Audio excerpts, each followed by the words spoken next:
I guard a private art gallery at night. There are strange rules to follow. The gallery and the guidelines.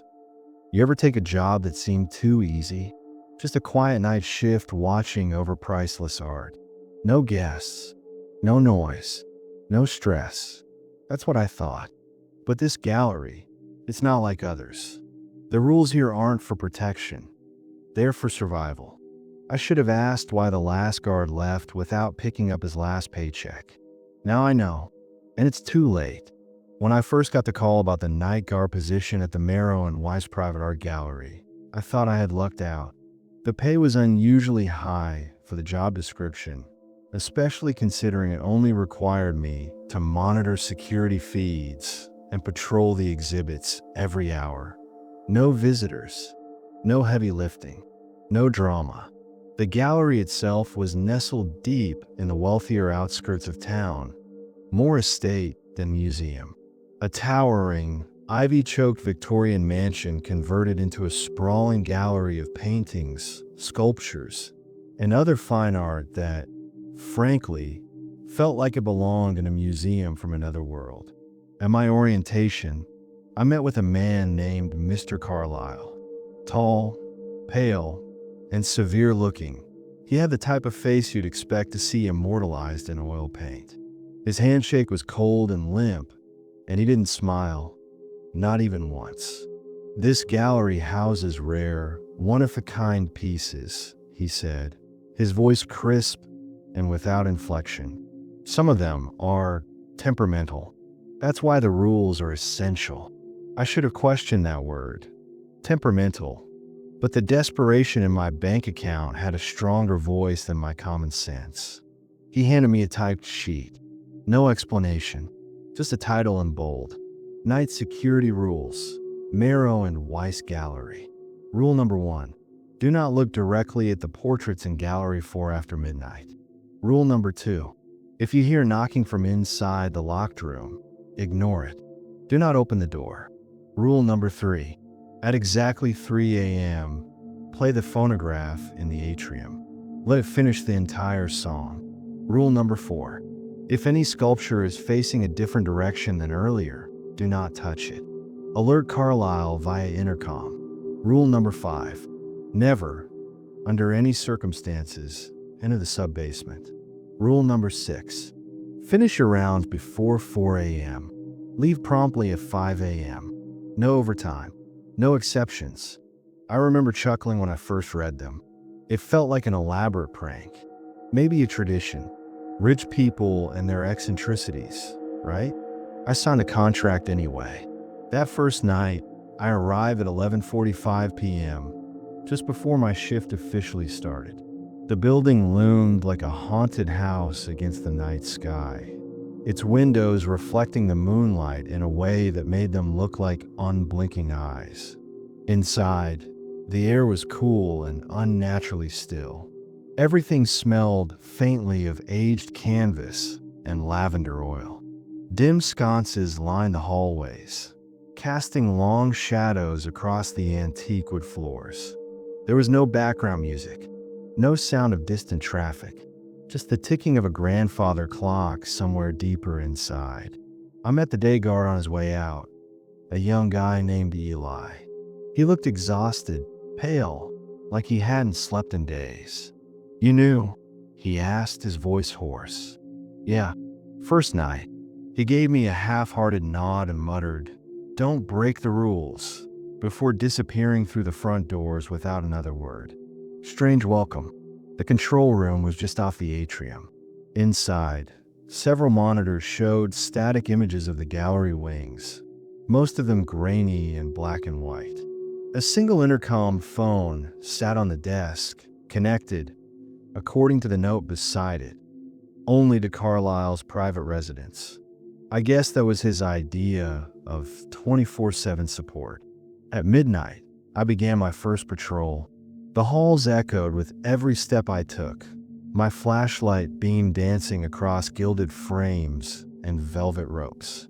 Most of the art was classical, portraits of aristocrats, landscapes, surrealist dreamscapes. But some of it was off. There was one room, Gallery 4. That gave me a strange feeling the moment I entered. The portraits in there were massive and lifelike, each one capturing a single figure in oil, always alone, always staring forward. I paused in front of one of a pale woman with black eyes and no mouth. The longer I looked at it, the more I felt like her eyes were following me. Then I remembered rule number 1. Do not look directly at the portraits in Gallery 4 after midnight. I checked the time, 12:09 a.m. I shut off my flashlight, turned on my heel, and left that room immediately. Back in the atrium, I passed by the phonograph, a beautiful antique resting atop a mahogany pedestal. Next to it was a stack of old records, all unmarked. 3 a.m. That was its time. I sat in the control room watching the monitors, sipping black coffee and counting the minutes. Somewhere in the distance, I heard a knock. 3 slow, deliberate knocks. I froze. It came again, this time clearer. Knock, knock, knock. I checked the monitors. Nothing unusual, but the sound, it was coming from the east wing, the locked room. I remembered rule 2. If you hear knocking from inside the locked room, ignore it. Do not open the door. I grabbed the flashlight and crept toward that hallway anyway, curiosity overriding common sense. The door in question was old, painted black, with heavy iron hinges and a bolted padlock. No label, no placard, just a darkened nameplate where letters used to be. Another knock, louder this time. Knock, knock, knock. My fingers itched toward the lock. Just one quick look, just to be sure. But I didn't touch it. I turned and walked away. At 2:56 a.m., I stood by the phonograph. My fingers hovered over the needle as the second ticked down. Exactly 3 a.m. I placed the needle. A soft crackle came first, then the mournful sound of a violin. The melody was strange, almost off-key, like it had been recorded underwater. But I stood still, listening. Every hair on my neck stood up as the music seemed to echo deeper than the room it played in, like it resonated through the walls themselves. When it ended, I returned to the monitors. One of them was black. Gallery 2. I hit the switch. Nothing. Swallowing the lump in my throat, I headed toward the west wing.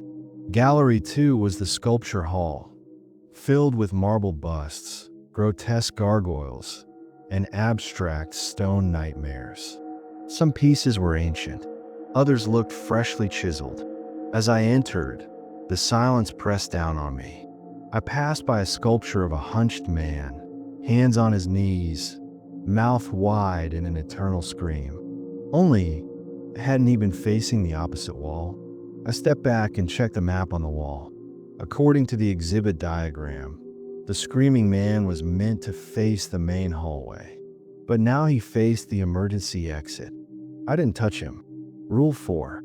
Instead, I picked up the intercom in the nearest security box and buzzed Mr. Carlyle. No answer. The light above the intercom flickered, then went dead. I returned to the control room and checked the clock. 4:02 a.m. Damn it. I was supposed to finish my rounds before 4 o'clock. The rest of the shift crawled by. I didn't even try to sleep. The sculptures stayed where they were. The phonograph was silent, and the knocking stopped. At exactly 5 a.m., I grabbed my coat, practically ran to the front door, and bolted into the morning air. Outside, the sky was lavender with the coming dawn. A chill wind moved through the trees. My breath came in clouds. Before I left, I turned back to look at the gallery, and I swear, in the top window of Gallery 4, behind the curtain, someone was watching me. The man in the painting. When I got home after that first shift, I didn't sleep. I couldn't. Every time I closed my eyes, I saw the motionless stare of the marble statue or the black eyes of that silent woman in Gallery 4. And worst of all, I kept hearing those knocks. Always 3. Always steady. Always close. I told myself I wouldn't go back. But then I looked at my phone. 2 missed calls from an unknown number. Then a text. Night 2 begins at midnight. Promptness is expected. M. Carlisle. There was no contract clause about quitting. No mention of notice periods or replacement staff. Just those rules. Something told me if I didn't show up, I'd regret it even more than going back. I arrived at 11:55 p.m. This time, the gallery felt different, as if it knew I was returning, like it was waiting for me. I entered through the rear staff entrance and made my way to the security office. The intercom phone sat silent. All camera feeds were normal, but the air felt thicker, stale, like the walls themselves were holding their breath. I noticed a second sheet of paper beside the usual set of rules. Do not answer the phone between 1 a.m. and 1:15 a.m. Let ring. If a painting in Gallery 4 appears new to you, do not acknowledge it. Do not look at it for more than 5 seconds. Do not leave the gallery before 5 a.m., even in an emergency. If the man in the brown coat speaks to you, do not respond. The name man in the brown coat hit me like ice water. Had he been in that upper window? I stared at that fourth line for a while longer than I should have, trying to convince myself it was just meant to scare new hires. Then I tucked the paper into my pocket and began my first patrol. 12:15 a.m. Gallery eye. Landscapes. The paintings here were peaceful. Hills, oceans, wide meadows with birds in the sky. But something was off tonight. The grass in one of the paintings looked taller than before, the shadows deeper. And there was a figure now, a small silhouette on the hill that hadn't been there yesterday. I moved on quickly. 12:50 a.m. Gallery 4. I hesitated outside the entrance. Just standing in the threshold gave me that same pressing sensation behind my eyes, like I was being silently pulled into the room. The portraits were the same as the night before. Almost. A new painting hung at the far wall. A man in a brown coat, facing slightly away, standing on a foggy cobblestone street. His eyes were dark, sunken, almost hollow, but something about the angle made it feel like he was turning slowly toward me. I counted. 1, 2, 3, 4. I shut my eyes and turned away. 5 seconds was enough. I backed out of Gallery 4 without another glance. 1:03 a.m. The phone rings. I was barely back in the control room when the phone on the desk shrieked to life. It wasn't a normal ring. It was shrill, uneven, almost glitchy, like the bell was being forced to chime through rusted machinery. I didn't touch it, but it rang again, and again, every 10 seconds. At 1:06 a.m., it changed. On the fourth ring, I heard breathing between the chimes. Soft, crackling, and wet. A gurgle layered underneath. It rang a fifth time, and I heard something else. A whisper. On the line. Let me out. The words sent a cold jolt through my spine. At 1:15 a.m. sharp, it stopped. 2 a.m. East Hall. I decided to check near the locked room. I didn't hear knocking this time, but something was wrong. The hallway was colder than the rest of the gallery. The walls seemed darker. The light at the far end flickered in a slow, almost hypnotic rhythm. I passed the black door. The padlock was gone. The door hung open about 2 inches. Inside was pitch black. I don't remember drawing my flashlight. I don't remember moving closer. But I found myself standing right in front of that doorway, staring into the inky dark. Then I saw it. A hand. Thin, pale fingers rested on the edge of the doorframe. Just resting there, unmoving, like someone was standing just out of view. I didn't breathe. Then the hand slowly curled its fingers, scratching softly against the wood. I backed away. The door creaked shut, seemingly on its own, until the latch clicked. I ran. 2:45 a.m. Sculpture Hall. I needed to calm down. Reset.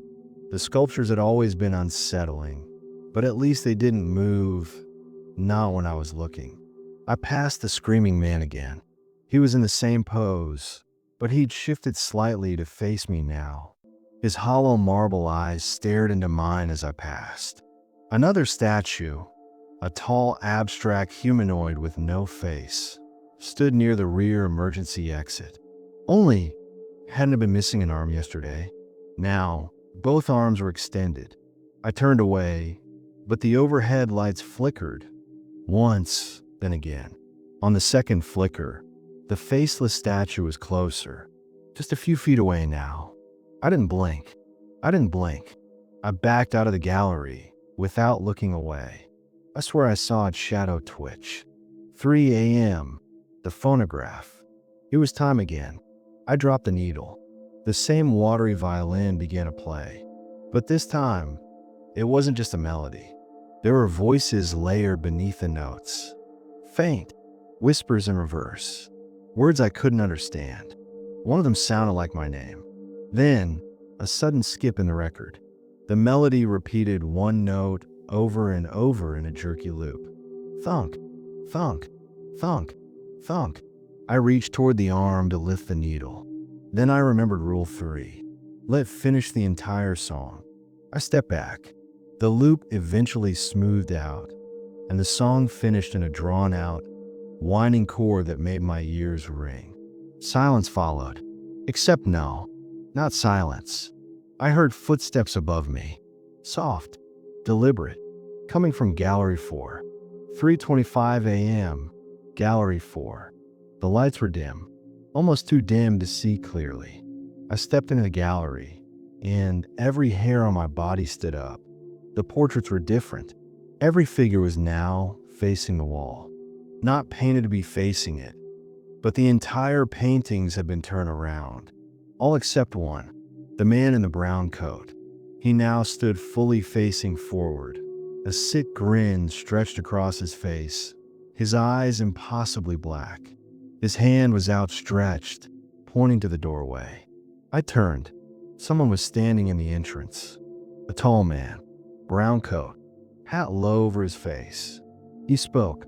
His voice was the sound of dead leaves scraping a window pane. You shouldn't be here, he said. Rule 4. Do not respond. My throat tightened. My instinct screamed to run, but I didn't say a word. He stepped forward.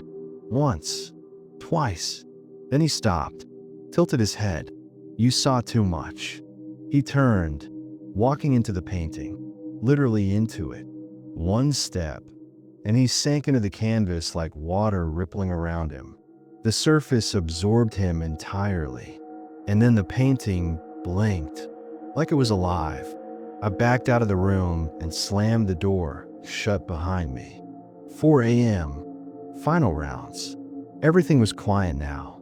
Still, I walked the halls, numb and lightheaded, as if reality itself had started to erode. The gallery didn't feel like a building anymore. It felt like a mind, a living thing. I finished my rounds and returned to the security office with 5 minutes to spare. 4:55 a.m. The sky outside began to lighten. A warm orange glow pushed against the cold blue. At exactly 5 a.m., I stood up, grabbed my things, and headed to the door. As I reached for the handle, I heard it again. Knock, knock, knock. I turned. All the lights went out, and in the reflection of the glass door, I saw him. The man in the brown coat, standing right behind me. Do not follow the whispers. You know that feeling when you think you're being watched, but when you turn around, nothing's there? Now imagine that feeling lasts for 8 hours straight, every night, and the moment you try to leave, you see yourself staring back in the glass, but something else is standing behind you, and it's not your reflection. I should have quit. That would have been the smart thing to do. But this job, this gallery, it doesn't let you walk away. Not once you've seen what's inside. Not once you've heard the rules spoken in whispers behind locked doors. The third night came quicker than I expected, like the air itself was pulling me back toward it. And this time, the gallery had changed. 11:55 p.m. Return. I stood outside the staff entrance again, keys trembling in my hand. When I unlocked the door, a stale rush of air greeted me. Damp, heavy, and strangely sweet. Like rotting flowers. Something told me the building was preparing for me, like it knew I was coming. Inside, the walls felt off. The angles slightly warped, like the dimensions of the place had subtly shifted. And then, I saw the new rule sheet. If you hear whispers calling your name, do not follow them. They do not lead anywhere safe. Do not look directly into the mirror near the restrooms after 3 a.m. It reflects more than reality. If you see yourself in a gallery you're not currently in, you're being hunted. Do not engage. Do not turn your back. The locked room will be open at 4 a.m. You must go inside. You must not leave until the lights flicker 3 times. My skin crawled. Each rule felt more like a warning carved into a tombstone than a guideline.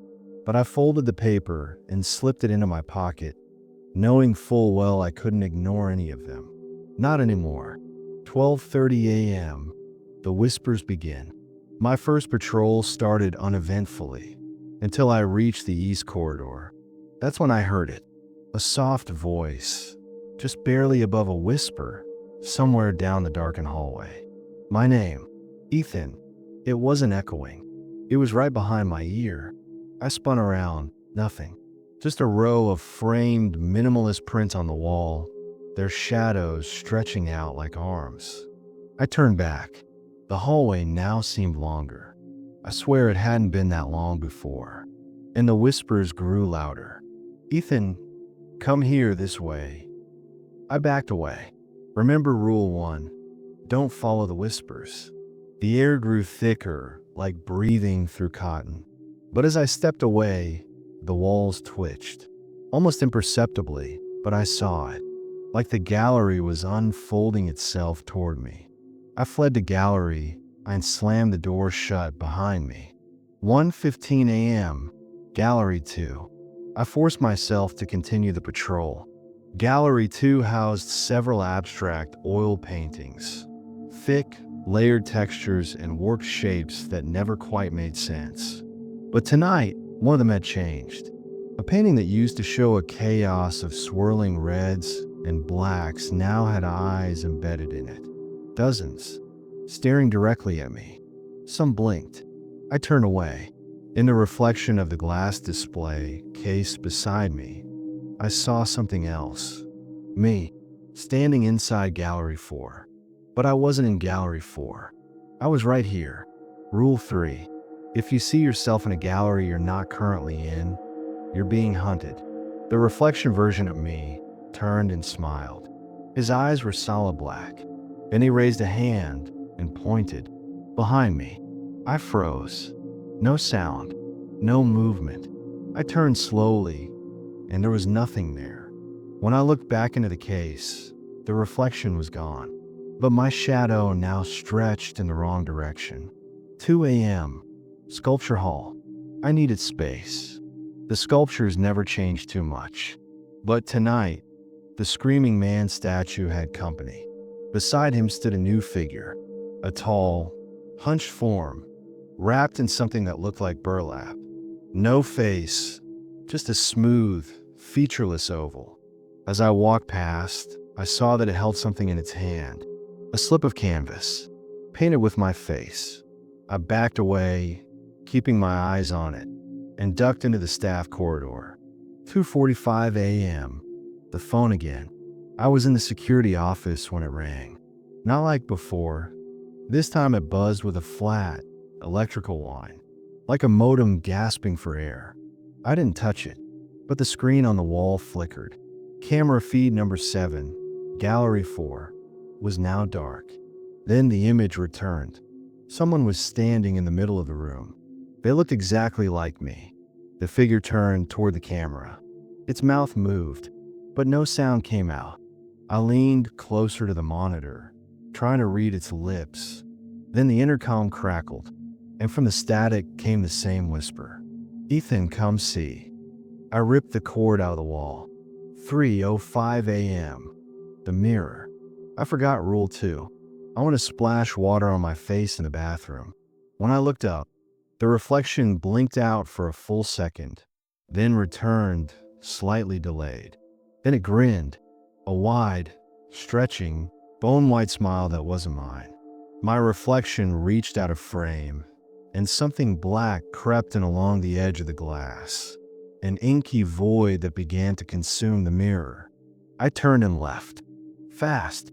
As I shut the bathroom door, I heard the shattering of glass behind me. 3:30 a.m., the moving walls. The corridors were warping again. I was certain of it now. Hallways looped into themselves. Doors that used to lead to exhibits now led into pitch-black closets. The lighting dimmed in pulses like a breathing chest. Every painting seemed to watch me now, not their subjects, the paintings themselves. I took a breath, clutched my flashlight, and checked the time. 3:59 a.m. 1 minute to go. 1 minute until the locked room opened. 4 a.m. The locked room. The padlock lay on the floor. The door stood slightly ajar, waiting. Rule 4 was clear. I had to go inside, and I couldn't leave until the lights flickered 3 times. I stepped inside, heart thudding. The room was much larger than I expected. Cold, damp, with cracked stone walls and a dripping ceiling. There were no paintings here, no sculptures, just one thing in the center, an easel with a canvas, still blank. Then I heard the door slam shut behind me. Total darkness. My flashlight sputtered. I was not alone. A shuffle, then a breath, ragged and shallow. Ethan, that voice again. The whispers surrounded me now, not outside my head, but inside it. The canvas began to change. Colors bled into the fabric on their own. Brush strokes appeared without a hand. A face began to take shape. Mine. Then came the first light flicker. For a split second, I saw something behind the easel. Tall, slender, reaching toward the canvas with dozens of inky fingers. Second flicker. It was closer now. The canvas showed me inside the locked room, from the ceiling's perspective. And in the corner, I saw something moving, waiting. Third flicker. The light steadied. The whispers stopped, and the canvas was empty again. I didn't wait. I threw the door open and sprinted back to the office. 5 a.m., departure. I stood by the entrance, watching the security clock tick down to 5 a.m. As the minute hand struck, the gallery fell still. The whispering ceased. The air lightened. I stepped outside into the early morning mist. But as I looked at the front window one last time, I saw myself, inside, still standing in the locked room, staring at a canvas that now bled red. They want me to paint. They say a picture is worth 1,000 words. But what if the painting wasn't as something you could explain? What if it showed you things that haven't happened yet, or things that should never happen at all? I saw a blank canvas in that gallery. Now it follows me, and it's not blank anymore. I didn't sleep after that third night.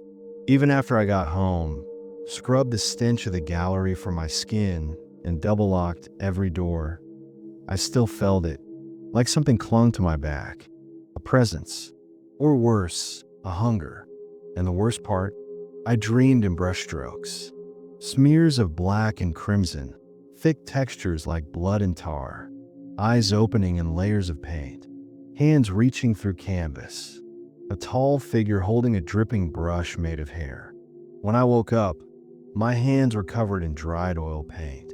I don't own any paint. 10:30 p.m., the arrival. I didn't want to return. I nearly didn't. But when I checked my phone, I saw a new message.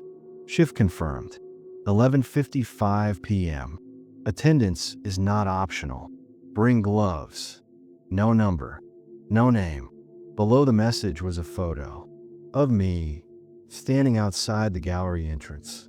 Tonight, they were watching me already. 11:55 p.m. The gallery is breathing. It was raining when I arrived. The building looked different again. Taller, narrower, like it had grown a few more stories that didn't quite align with the skyline. I unlocked the staff door, and once again, the rules were waiting. This time, the list was short. You must paint when instructed. Do not resist. The canvas chooses its subject. Avoid the frame with a cracked glass. It captures what it sees and holds it. There is a new painting in Gallery 6. Do not look directly at it. View only through reflections. Do not let her speak. If you hear her voice, cover your ears and face the wall. I nearly dropped the paper. Her voice. Who was her? I didn't want to know, but I had no choice. 12:30 a.m., Gallery 6. The moment I stepped inside, the temperature dropped. Every breath came out as a cloud. The new painting was easy to spot. It was the only one facing backward, covered in a velvet sheet. The light above it pulsed like a heartbeat. I remembered Rule 3. Do not look directly at it. View only through reflections. I moved slowly across the floor, using a bronze display stand to catch the reflection in its polished surface. I saw the sheet ripple, then the cloth slid off on its own. The reflection showed a black landscape, twisted hills, a bleeding moon, and in the center, a woman with her mouth sewn shut. Her arms stretched across the sky like branches. As I stared, the reflection smiled back at me. I looked up, just for a second. Too long. My ears began to ring. The lights buzzed violently. And somewhere in the gallery behind me, I heard her voice. A low, dry whisper, like dead leaves brushing against concrete. Let me in. I covered my ears and collapsed behind a bench, breathing hard, resisting every urge to turn around. The voice got closer.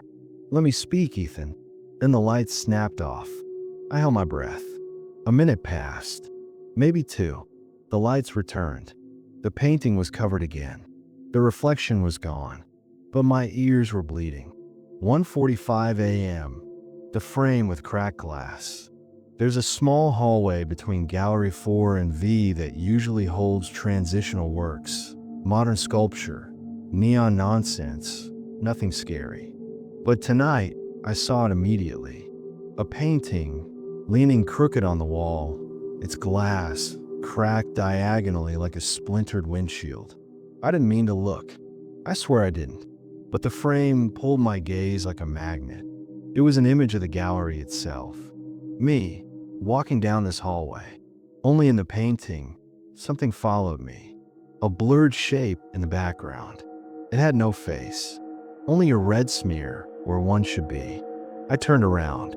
Nothing there. I looked back. Now, the thing was closer.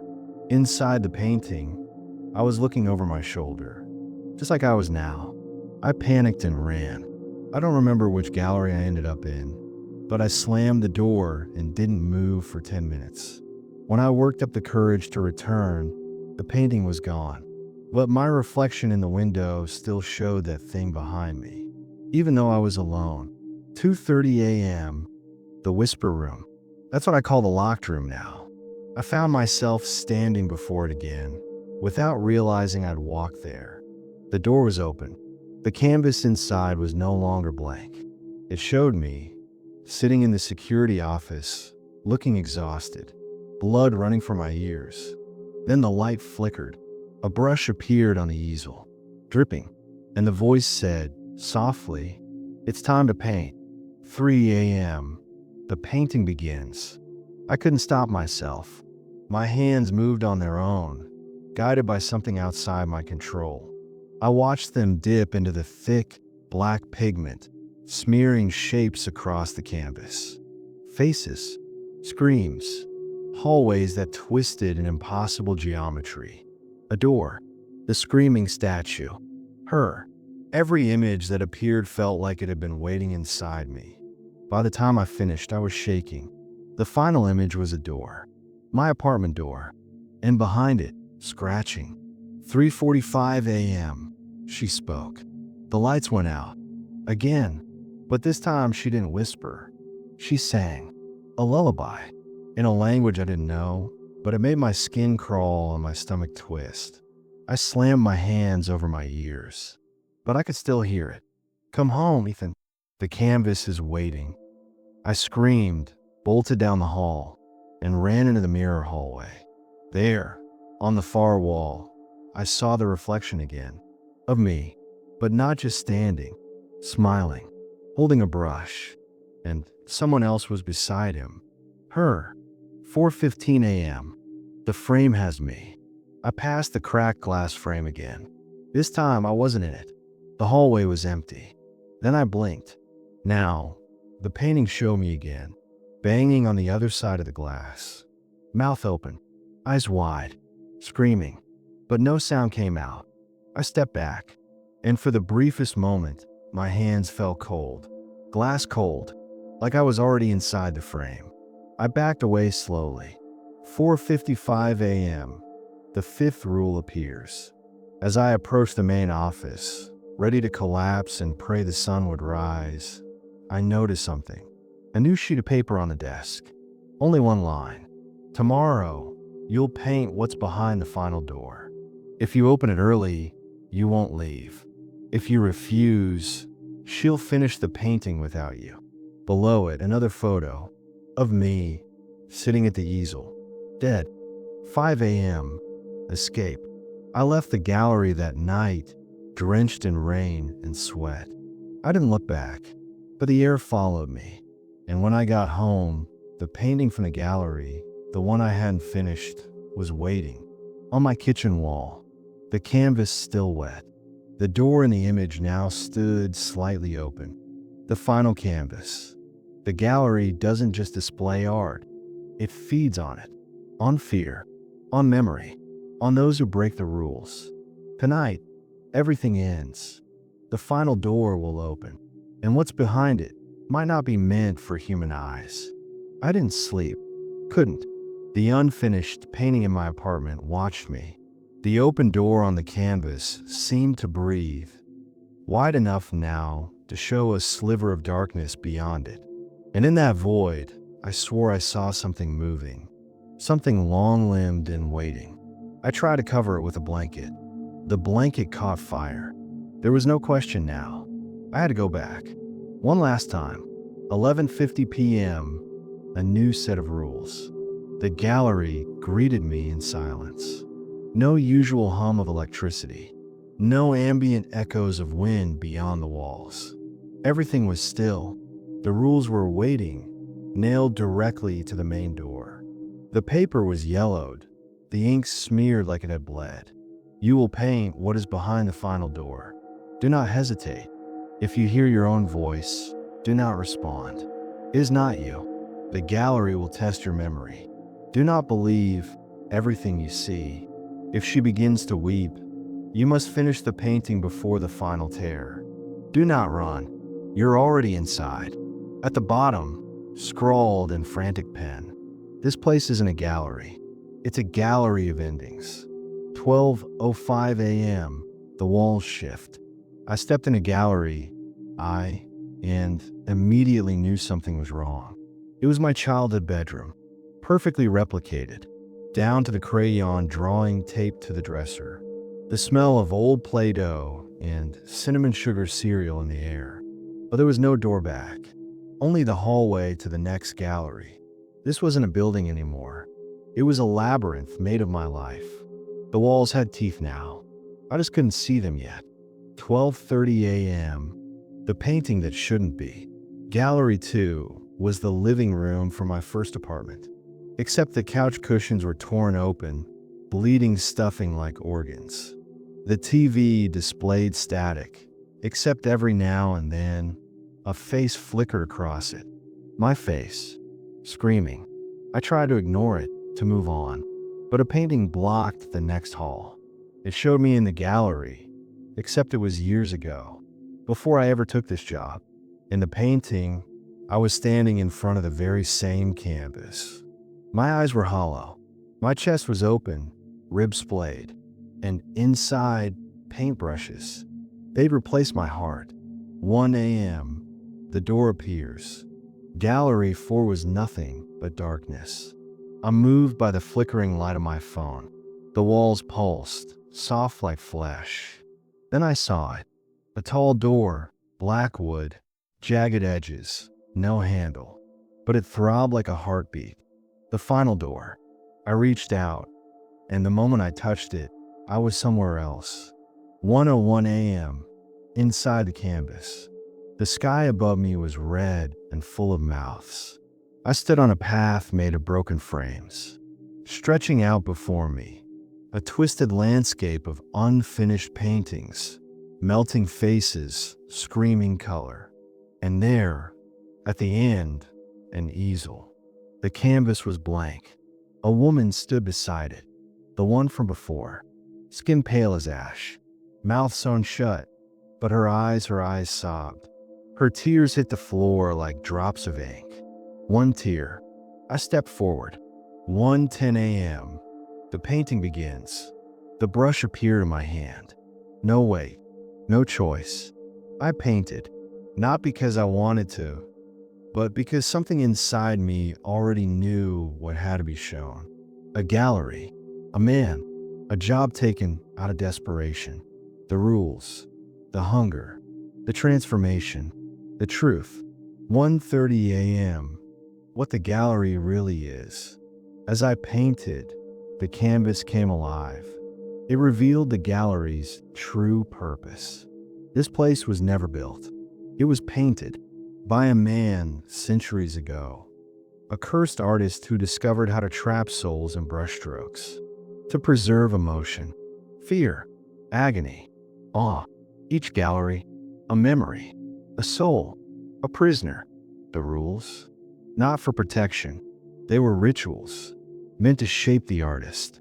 Each night was a test. Each rule, a brushstroke across your mind. And when you've seen enough, felt enough, feared enough, you become the next artist. 1:55 a.m., the voice returns. She began to weep.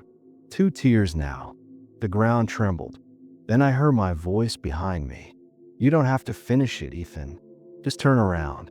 It was perfect. My voice, my inflection. But I knew the rule. If you hear your own voice, do not respond. I kept painting. You'll be trapped here forever. You'll never leave. Your body will starve in the real world. I painted faster. Your mother's waiting. Remember her. My hand faltered. 3 tears. The woman stepped closer. Her shadow grew long across the canvas. And now I heard another sound. The door behind me opening. Not the final door. My apartment door. From the painting in my home. Something else had stepped into my reality. If I didn't finish the canvas, it would replace me. 2 a.m. The final stroke. She sobbed a 4th tear. The sky split open. Mouth screamed. The landscape led. I raised the brush and painted the only thing that could end it. Myself, but not as a victim, as the next artist, with a mouth sewn shut, eyes dripping pigment, and hands forever creating. As the final stroke touched the canvas, she smiled, and the world went white. I woke up at the gallery, in the staff office. Daylight outside. The gallery looked normal, clean, quiet. No paintings screamed. No shadows twitched. The rules were gone. My phone had no messages, no missed calls, no time lost. It was like none of it happened. But there's one thing wrong. A new painting now hangs in Gallery I. It's of me, sitting at the easel, holding a brush. Behind me stands the woman, no longer weeping. She's smiling now, and her mouth is open. Final note. When I got home, that blank canvas was still on my wall. But now, it's not blank anymore. It shows you, reading this. And behind you, something's watching. Don't turn around. Not yet. Let the paint dry first. The end